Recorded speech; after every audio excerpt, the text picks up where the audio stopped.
Hello guys, അങ്ങനെ Burj Dubai ഒക്കെ കണ്ടതിന് ശേഷം അണ്ടർ വാട്ടർ സൂവിലേക്ക് പോകുന്ന കാഴ്ചയാണ് നിങ്ങളിപ്പോൾ കണ്ടുകൊണ്ടിരിക്കുന്നത്. കയറി ചെല്ലുന്നത് ഒരു വലിയ വാട്ടർ ടണലിലേക്കാണ്. And you guys know one thing, she is not a കടൽ ടൈപ്പ് പേഴ്സൺ. എൻ്റെ ഒരു നിർബന്ധം കൊണ്ടാണ് ഇവിടെ ടിക്കറ്റ് എടുത്തത്.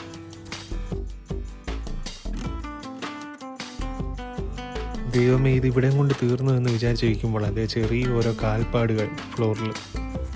ഇവിടെ വെറും ടണൽ മാത്രമേ ഉള്ളൂ, ഉള്ള കാഴ്ചകൾ മൊത്തം ഇനി സെക്കൻഡ് ഫ്ലോറിലാണെന്ന്. എൻട്രൻസിൽ തന്നെ ഒരു സാധനം കിട്ടി. എന്നാലും അതല്ലല്ലോ, എവിടെയോ വെച്ച കണ്ട പരിചയമുണ്ട്.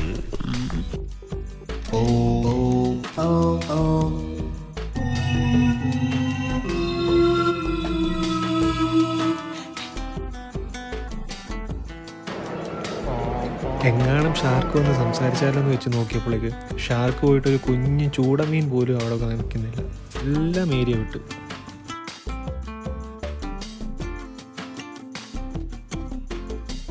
ഓട്ടേഴ്സ് അഥവാ നീർനായയുടെ ടാലൻറ്റ് ഷോ ആയിരുന്നു ആദ്യം തന്നെ.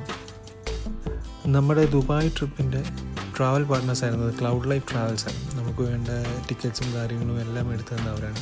നിങ്ങൾ ദുബായ് വരാൻ പ്ലാൻ ചെയ്യുന്നെങ്കിൽ അവരുമായിട്ട് കോൺടാക്ട് ചെയ്ത് കഴിഞ്ഞാൽ വേണ്ട അറേഞ്ച്മെൻറ്റ്സും കാര്യങ്ങളും എല്ലാം അവർ ചെയ്തു തരും. ഗ്ലാസിനോട് ചേർന്ന് ഒട്ടി നിന്ന് മീനിനോട് മിണ്ടാൻ നോക്കുന്ന പിള്ള ആൻഡ് അത് കണ്ട് കൗതുകം കൊള്ളുന്ന ചിന്നൂസും. ഇത് അണ്ടർ ബോഡി ഗ്ലാസ് കൊണ്ട് ഉണ്ടാക്കിയ ഒരു ബോട്ടാണ്, അണ്ടർ വാട്ടർ കാണാൻ വേണ്ടിയിട്ട് യൂസ് ചെയ്യുന്നത്. ആൻഡ് ഇത് ഷാർക്ക് ആയിട്ട് നേരിട്ട് വെള്ളത്തിൽ പോയി കാണാൻ പറ്റുന്നത് ഷാർക്ക് എൻകൗണ്ടർ കേജ് എന്നൊക്കെ പറയും. ഞങ്ങളെ സംബന്ധിച്ചിടത്തോളം ഒരു മെയിൻ അട്രാക്ഷൻ പെൻഗ്വിനായിരുന്നു. ഇതിനെ ഇങ്ങനെ അടുത്ത് കാണാനൊരു ആഗ്രഹമായിരുന്നു. ഇവനെ കണ്ട ഫുഡ് കാണിച്ച് മീനിനെ പറ്റിക്കുന്നു. എന്താ അല്ലേ? ജെല്ലി ഫിഷിനെ LED ലൈറ്റ് വെച്ച് ഹൈലൈറ്റ് ചെയ്ത് കാണിക്കുന്നു. ധാരാളം aquatic vegetation plants and environment set ചെയ്തിട്ടുണ്ട് ഇതിനകത്ത്. അവിടെ നിന്ന് പോയത് നൈറ്റ് ക്രീച്ചേഴ്സ് എന്ന് പറയുന്ന സെക്ഷനിലേക്കാണ്.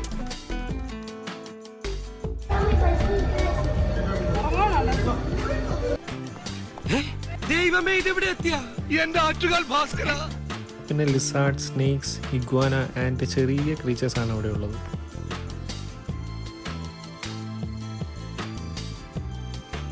ഇതാണ് മെയിൻ മുതൽ. വീഡിയോയിലൂടെ എത്രമാത്രം നിങ്ങൾക്ക് മനസ്സിലാവുമെന്ന് അറിയില്ല, ടൂ ഡേഞ്ചറസ് ആണ് ആൾ. അങ്ങനെ കുറച്ചു നേരം അവിടെ നിന്ന് തിരിഞ്ഞിട്ട് നേരെ ദുബായ് മാളിൻ്റെ വെളിയിലേക്ക് പോയി. ഫൗണ്ടൈൻ ഷോ കാണാൻ പോയ പോക്കാണ്. റമദാൻ്റെ ഹോളിഡേ ഡിക്ലെയർ ചെയ്യുന്ന സമയമായതുകൊണ്ട് നിന്ന് രാത്രിയായി ഇത് സ്റ്റാർട്ട് ചെയ്തപ്പോൾ.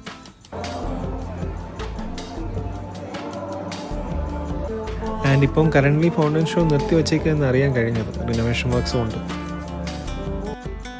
അന്നത്തെ ഞങ്ങളുടെ ലാസ്റ്റ് പ്രോഗ്രാമായ ദുബായ് മറീനയിലെ ഒരു ഡിന്നർ ക്രൂസിന് വേണ്ടി പോവുകയാണ്. എന്താണാവോ എനിക്ക് താറ്റയൊക്കെ തന്ന് കയറി പോകുന്നത്.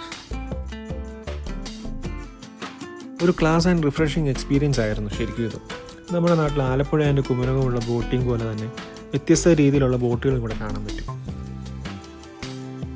നല്ലൊരു ടേസ്റ്റി ആൻഡ് സൂപ്പർ ഡിന്നറായിരുന്നു അവർ ഒരുക്കി തന്നത്. ആൻഡ് അല്ലൈൻ ഭാഗത്ത് പോയി കുറേ നേരം അവിടെ ഹോൾഡ് ചെയ്തു.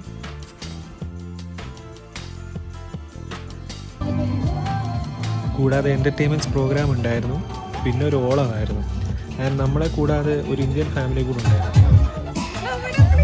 പിന്നെ നമ്മുടെ കൊച്ചും കൂടെ കൂടി ഒന്ന് ഇളക്കി മറിച്ച് ആ നൈറ്റ് അങ്ങനെ അങ്ങ് അവസാനിപ്പിച്ചു. അപ്പോൾ ഓക്കെ, ബൈ.